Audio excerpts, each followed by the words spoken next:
Alright, so I want to look a little bit more at just the basic brushes and talk a little bit more about how they work. So, open Photoshop, just a new file. Size doesn't really matter, but I want a decent size, so 14 by 10, that should be fine. So I've got my canvas here, I've got my color pickers down here, which consists of a foreground and background color. I can switch the colors easily, as well as reset to default. Now they might look like they do the same thing, but if I change the color here, and I click this button, you can see it resets. I'll go into my brush up here. If I click and hold down, you can see the different brushes. All of these tools pretty much use kind of this brush setup, so it's important to understand your brushes. So you can see each one of these has kind of that same brush setup. So let's just go to the basic brush. I can of course click up here to modify the brush properties. I can also right click, however, to access that same menu. When you think brush, you probably think like an artist brush, but this isn't really that same way. If I click and hold and I drag it out, you can see it's kind of more like a stamp that's repeating that shape over and over again. And even with the softer brush, it doesn't look as obvious, but you can still watch as I drag it out that it's like dropping that stamp down. And the same with other brushes too. It's not always as obvious, but it's doing that same thing.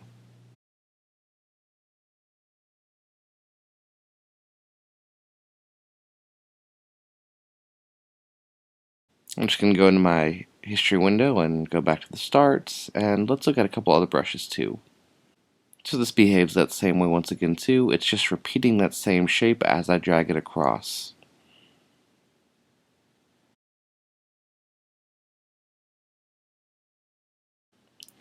And as I increase the size of the brush, it's not vector. You can see it loses its sharpness sometimes if I increase the size, which isn't great, but as long as you're aware of it, you can plan for it.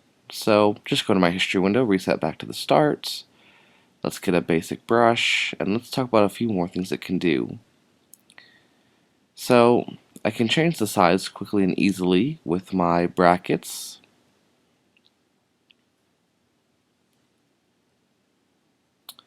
And let's go back to the start. And if I instead of just using the brackets on their own, if I instead hold shift and use the brackets, I can change the hardness as well. So kind of a nifty shortcut. Let's change the color just so you can kind of see this too. It looks like the size changes, but it's not really changing the size. Well, it changes a little bit, but it's trying to approximate where that soft spread is going to go, so it's about the same area more or less.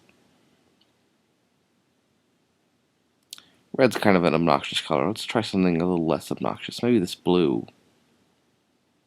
Yeah, so you can see it's about the same size with the spread you can see a little bit of the spread going outside of that, but it's roughly the same. Another thing you can do is if you hold shift when you're trying to paint, it's going to lock it into either the vertical or horizontal, which is a great way of making nice straight lines.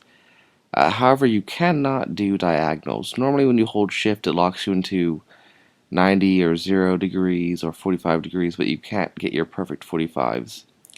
However, if you hold shift and instead of dragging, you just click, it will connect those 2 points together with a line. So we also have mixer brushes, and let's talk a little bit about how those work. Depending on what settings you use, you might not notice a difference. It seems to be behaving pretty much the same way a normal brush does. Let's go back to the start, and let's just drop down some color on a new layer with the basic brush, and then we'll play with the mixer so you can see what's happening. So maybe some blue, maybe some green, and maybe a little bit of yellow. A little bit of an analogous color scheme going on here. Make a new layer so you can see they're separate, and go back to the mixer brush, And you see I have the color up there, but really what I want to do is I want to play with kind of how this behaves. So let's behave as if these are wet colors. And I also need to set to sample from all layers, and now you can see it's actually pulling the colors together. And different brushes will change how it behaves a little bit.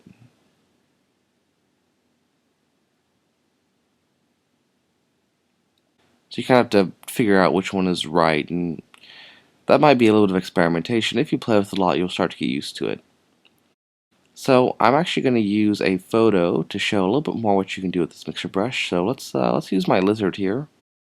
It's a little smaller than I wanted, but that's okay.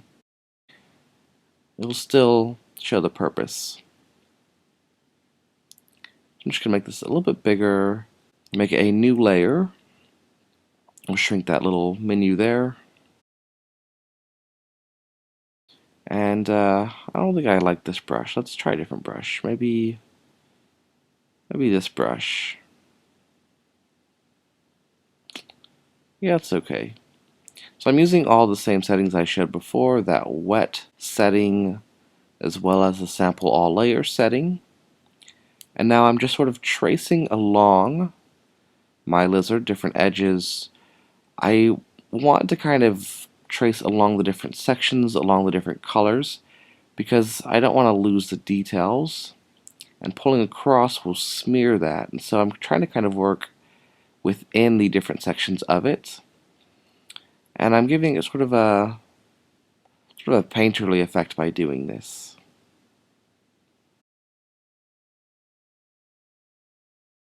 I recommend that you go ahead and give this a try too. Just find an image and give it a shot, and you'll start to kind of understand the way the brush behaves. Now, is your very first effort going to look amazing? No, probably not, but it normally doesn't. So, it takes a little practice, takes a little getting used to. And you can always undo or restart once you think you have it figured out. So just tracing along these edges, kind of smearing the colors around, making it look like sort of a rough painting. Go into the shadows a little bit. And I'm not going to do the whole thing, I'm just going to do mostly the lizard himself. And I'm going to actually use a filter for most of the background, and I'll show another brush off at the same time. This is looking pretty good. I think I like that. That looks decent. And you can see if I hide this top layer, you can see the original, because all of this is sort of replicating on a new layer, which is a cool effect. So it's very non-destructive, assuming you have the right settings going. So for the filter, I want the filter to affect my lizard as well, what I've done to it. So I'm going to go ahead and copy the lizard, merge it to the background.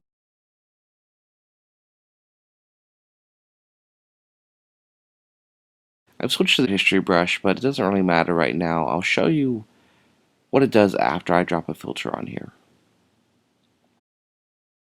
So there's the oil painting filter, which I don't really care for how it looks with this example.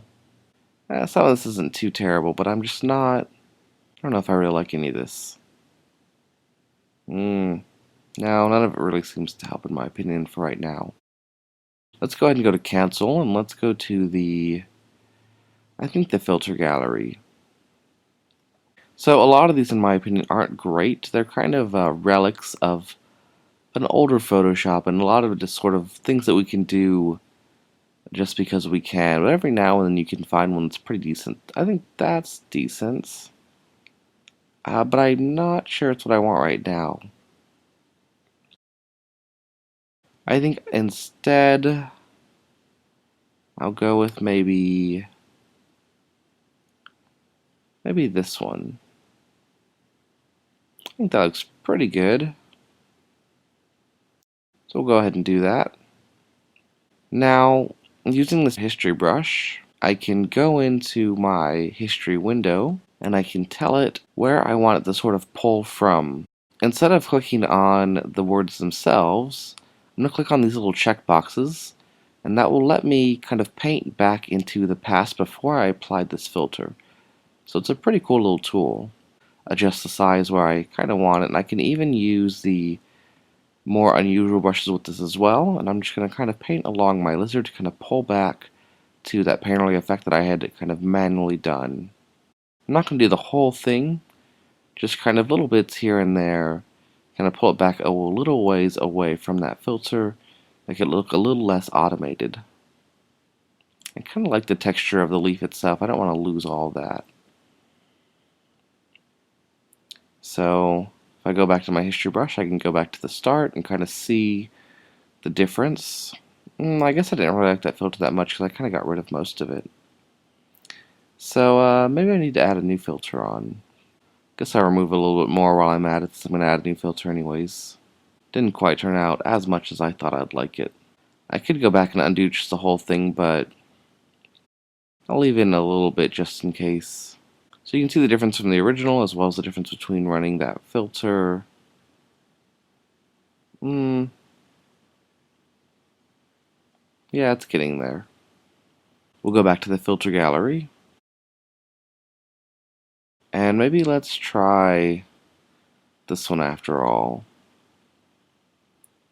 So, switching the history brush to this new layer here before we ran that filter, we'll go ahead and use the art history brush a little bit more, reduce this effect a little bit. Not a lot, but just enough. And we'll remove most of it from the lizard himself because I still like the hand-done effect that I had done with the mixture brush earlier. So there you go, you can see the difference there. And you can see the difference from the original. And yeah, I like it. So you should give it a try too.